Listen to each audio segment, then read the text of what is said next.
Welcome back. Today we are going to discuss polity questions 3.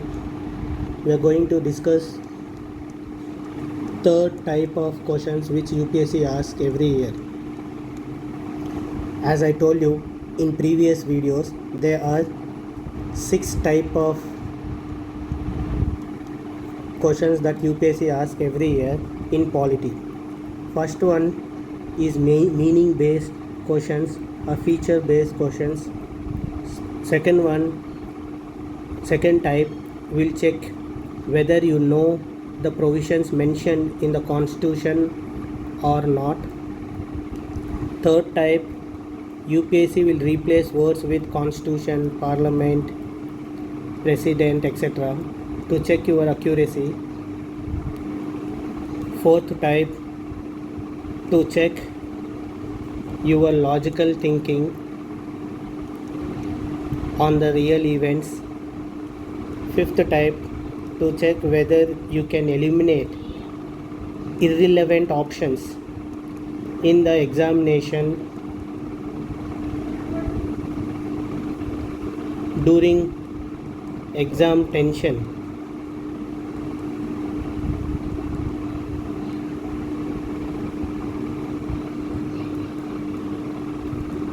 Facts, it will check your facts, that is your memory. So these 6 types of questions that UPSC asks every year. So now we are going to discuss 5th type, that is whether you can eliminate irrelevant options in exam when you are feeling tension.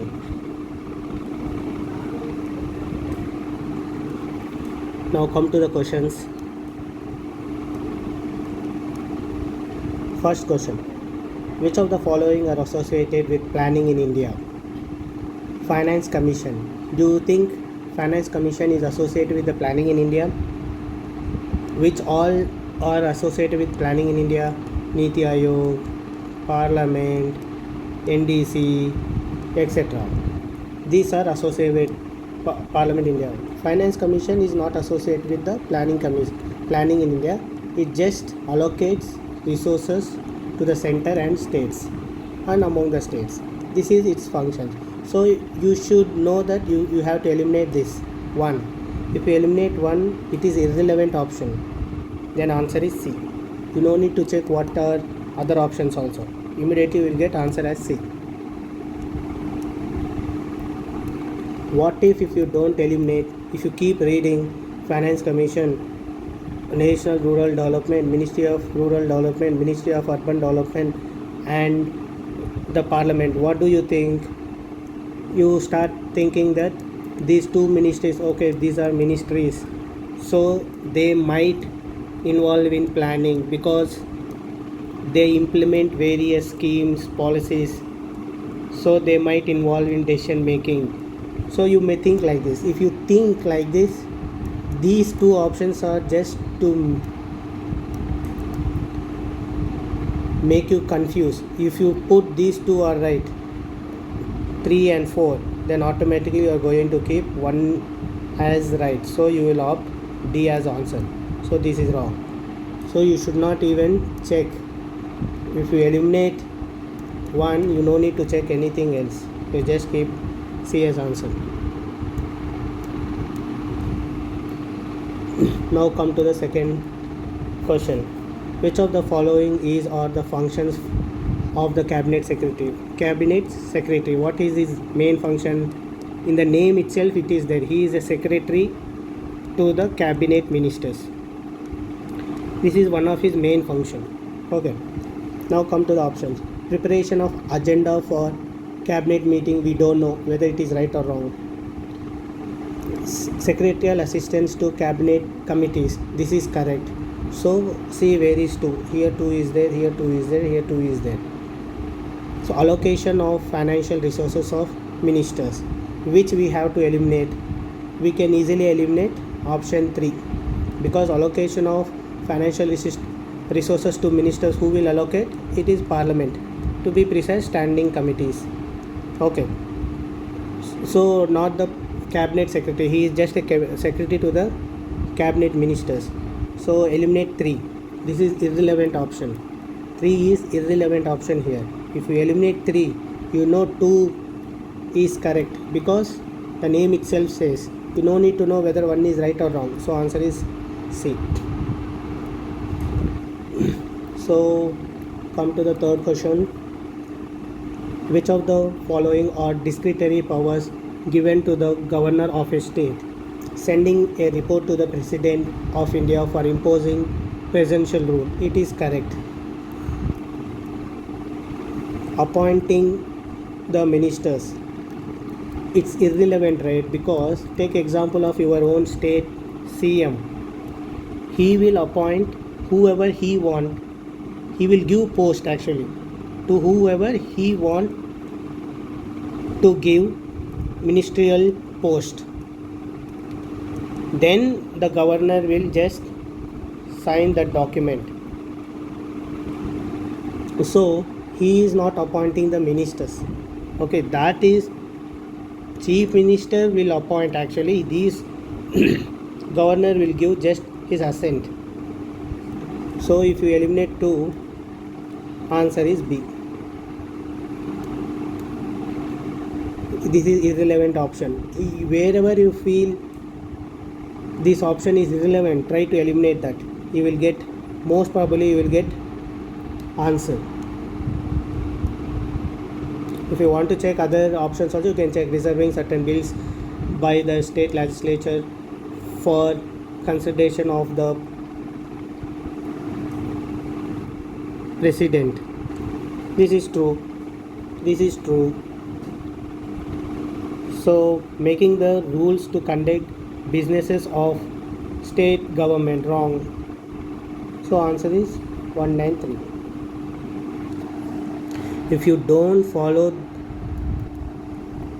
elimination of irrational options, irrelevant options, you feel this is correct, because you will read this in governor chapter in polity, Lakshmikant.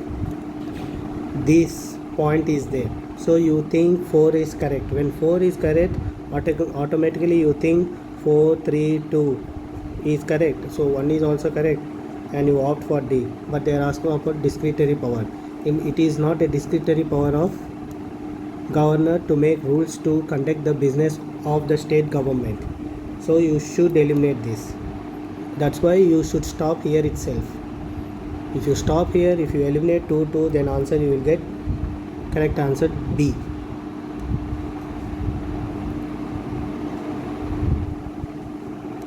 Now come to the fourth question. The fundamental object of Panchayat Raj system is to ensure which among the following. It's asking the fundamental objective of the Panchayat Raj system.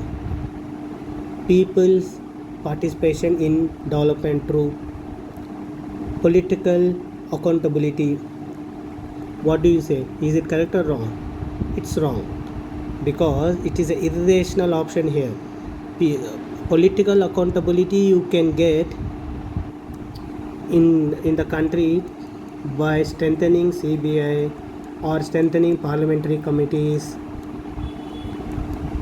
or by strengthening question hour, or by strengthening social audit bills. For that sake, for bringing political accountability, you no need to bring Panchayat Raj. Even if you bring if your objective is, one of your objective is to bring political accountability, by Panchayat Raj will not bring political accountability in state legislature or central legislature, that is in parliament or state assembly. It will be only for Panchayat Raj system, that too in local bodies. So this is irrelevant completely. So if you eliminate 2,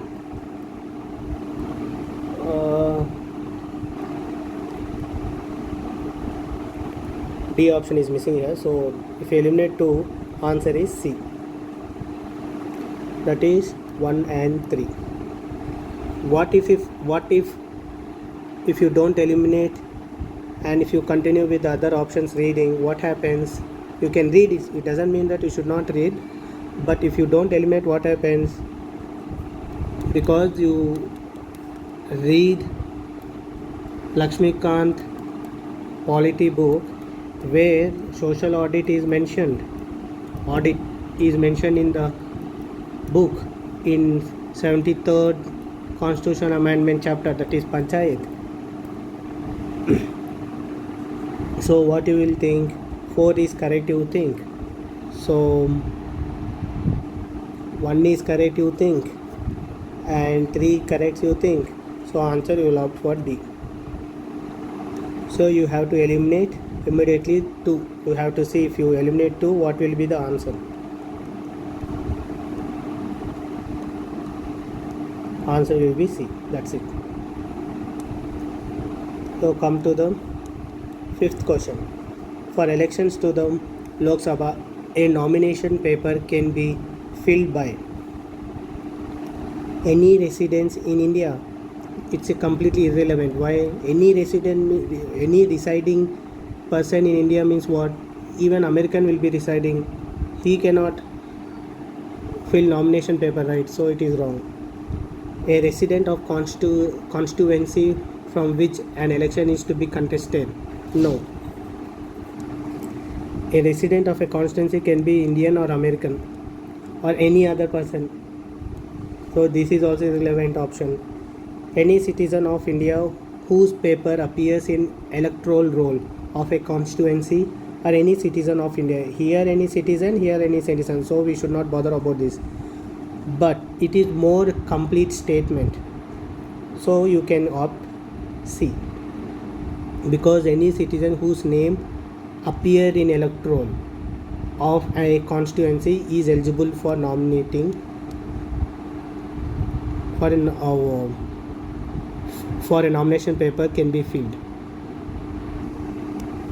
Come to the 6th question. Right to vote and to be elected in India is fundamental right, irrelevant. In fundamental right there is no right to vote.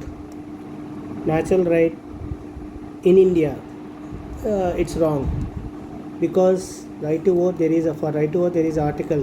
What is that article? Article 326. So it's because it is in constitution, it is a constitutional right. So answer is C. If you don't tick this, if you come to legal right, then you will get confused whether it is constitutional right or legal right.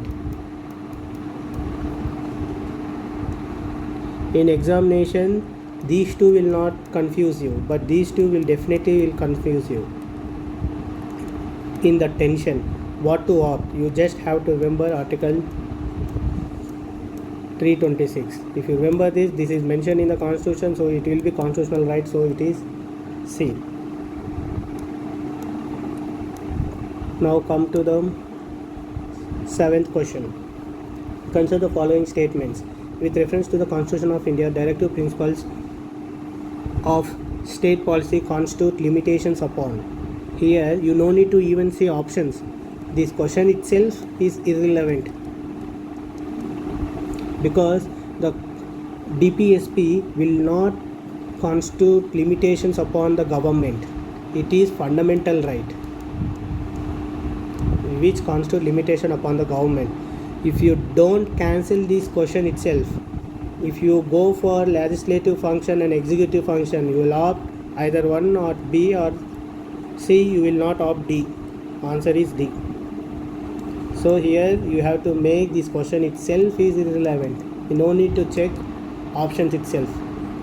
You should be that confident to say this question itself is relevant. To become that confident, you should be having high clarity on the concepts, such as on fundamental right, what fundamental right says, what DPSP says, what fundamental duties says. So come to the question number 8. If the President of India exercises his power as provided under Article 356 of the Constitution in respect of a particular state, then Assembly of the state is automatically dissolved. This is absolutely wrong, irrelevant statement, because dissolved. What about suspend?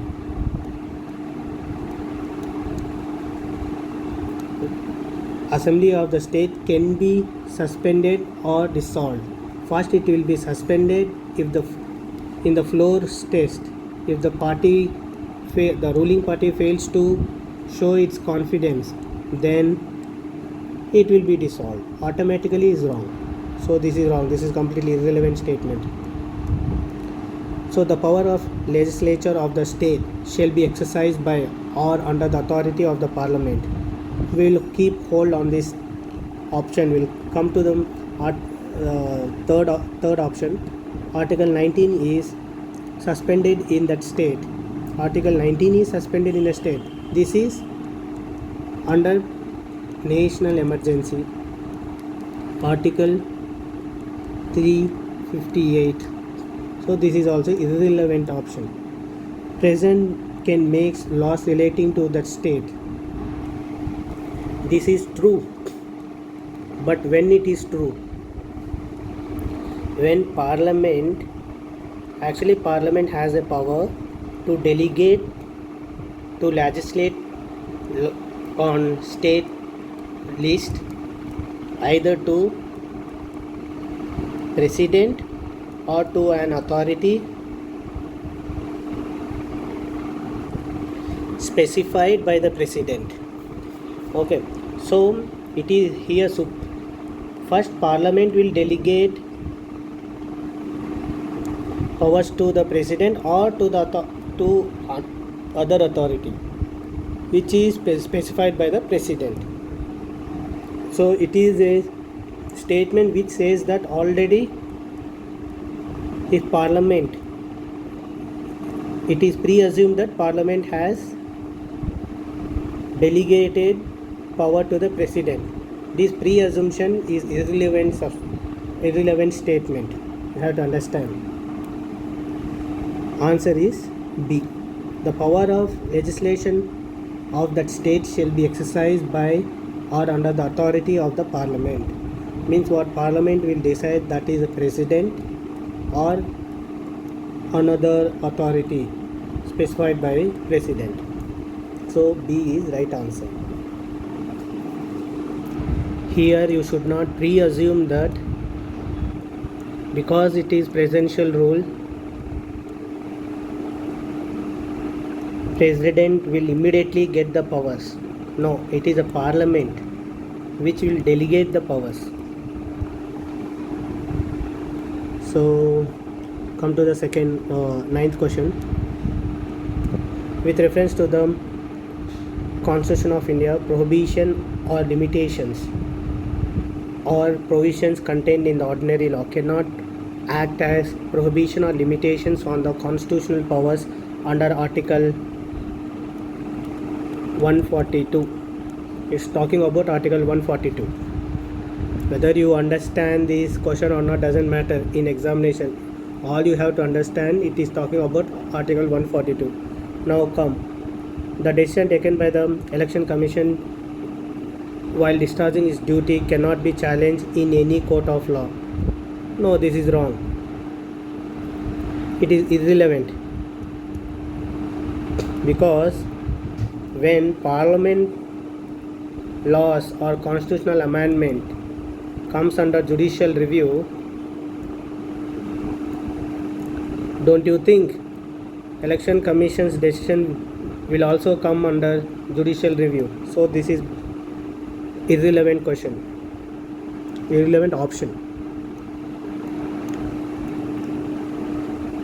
Supreme Court of India is not constrained in the exercise of its power by laws made by the parliament. Will keep this on hold.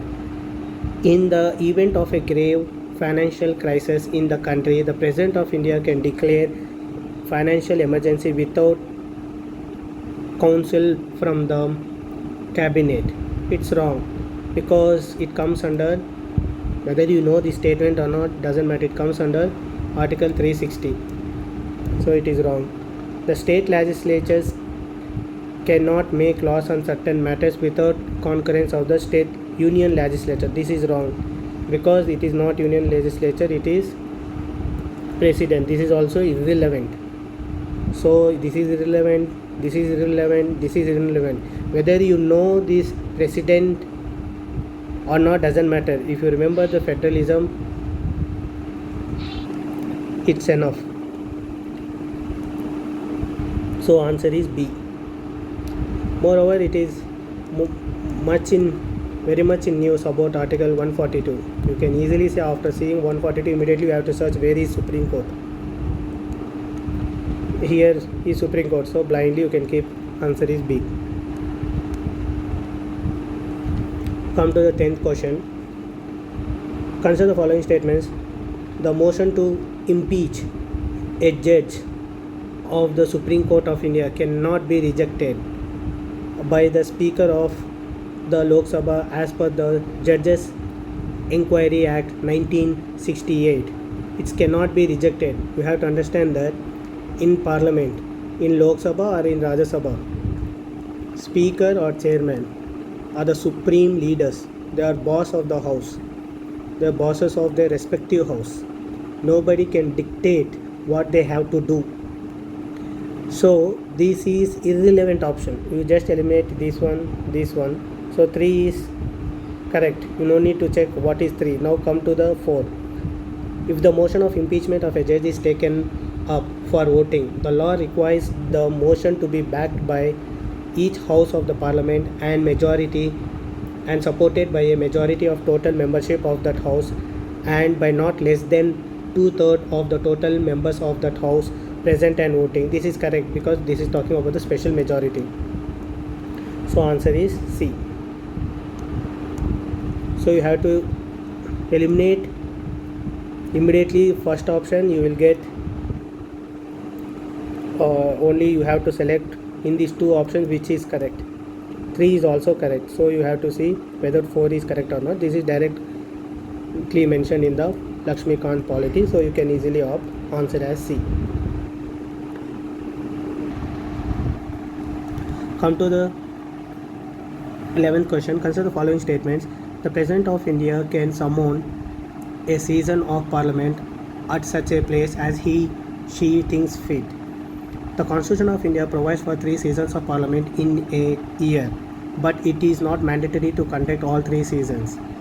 There is no minimum number of days that Parliament is required to meet in a year. This is completely irrelevant question because do you think the Constitution of India provides? No, it is convention which provides for the 3 sessions of Parliament in a year. So this is completely irrelevant. If you eliminate 3 to 2, so you will be left with 1 and 3. There is no minimum number of days that Parliament is required to meet. This is true. That's why National Commission to review the working of the Constitution recommended for 10 to 120 days fixed because it is not fixed by the Constitution. So option 3 is correct. Moreover, you can even see during COVID times, Parliament season was suspended. If there is a fixed number of days that government have to meet, then they will not suspend.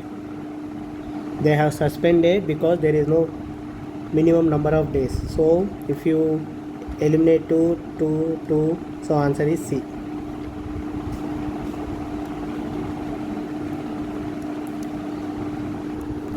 If you fail to think in this way by taking the live examples, then you will be opting answer as A.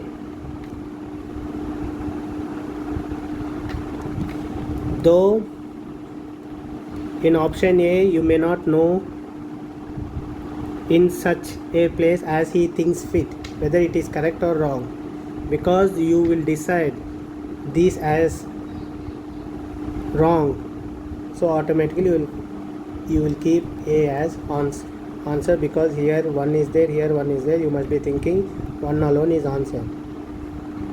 So by the live examples you should prove this is right.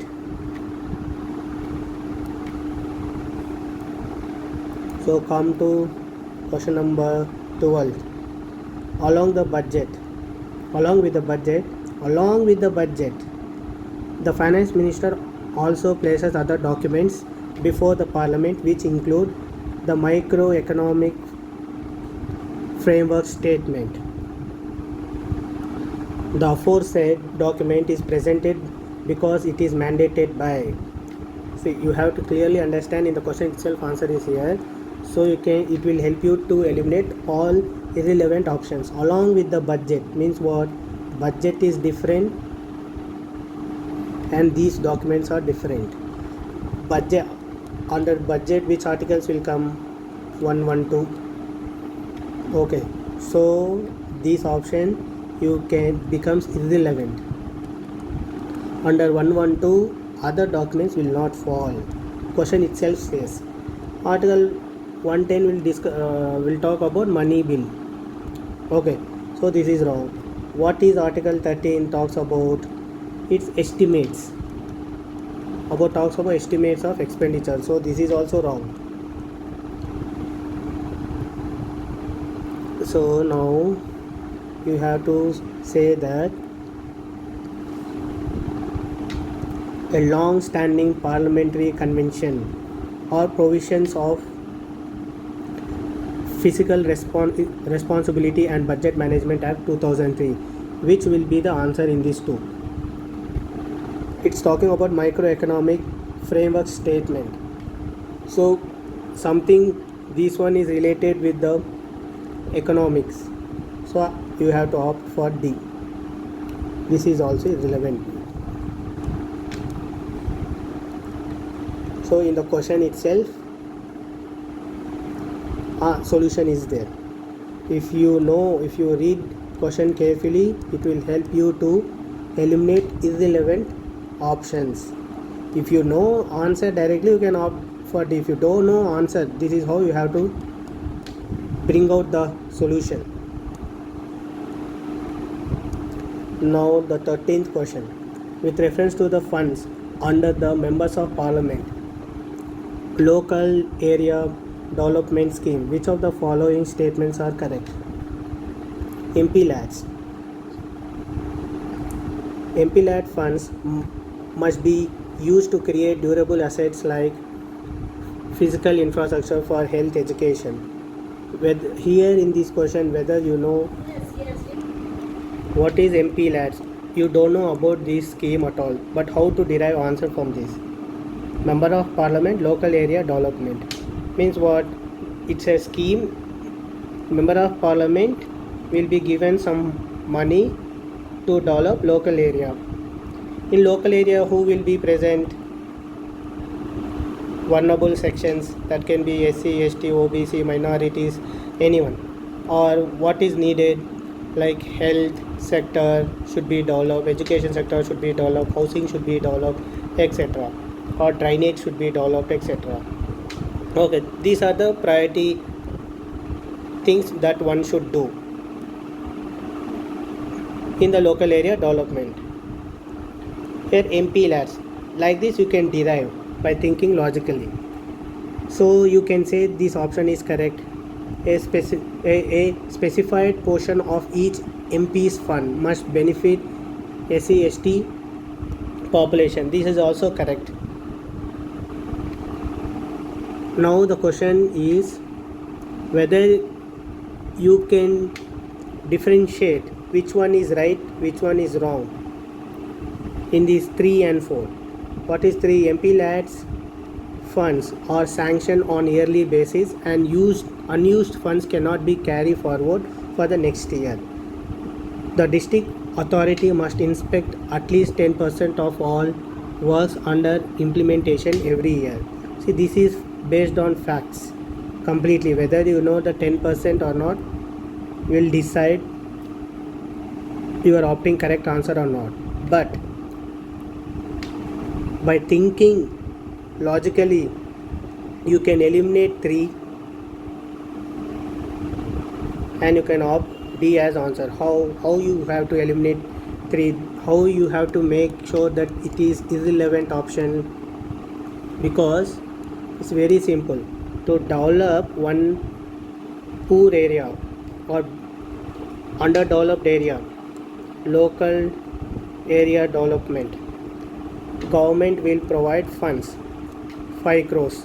Take example 5 crores.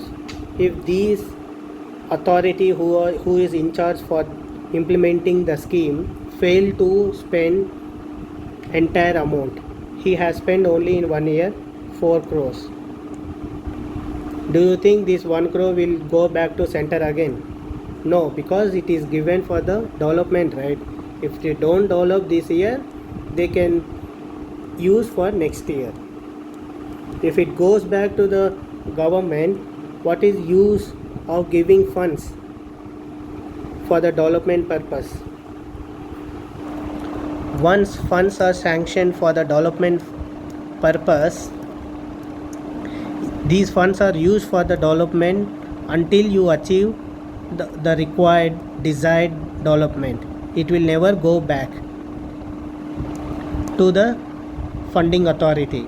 If they fail to spend, they are allowed to spend next year also. So this option is wrong. So answer is D. So like this you can eliminate irrelevant options in the exam. Every year UPSC will ask at least 4 to 5 questions on these types of questions. So you can easily score 8 to 10 marks.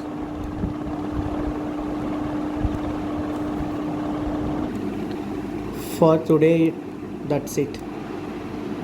Thank you.